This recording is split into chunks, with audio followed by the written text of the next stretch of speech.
Bismillahirrahmanirrahim. I'm Dr. Muazzam Manzoor, and now I'm going to teach you a very important and conceptual subsection, which is the bioenergetics and photosynthesis.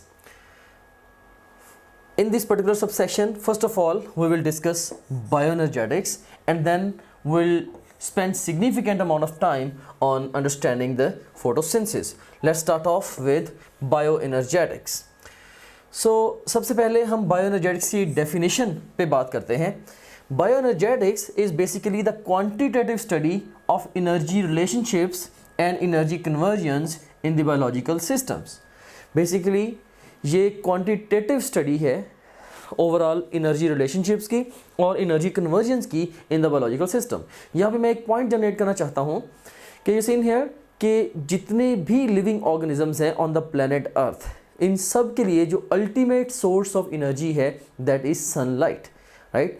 अब सारे के सारे organisms directly sunlight को अपनी body activities को push करने के लिए यूज़ नहीं कर सकते.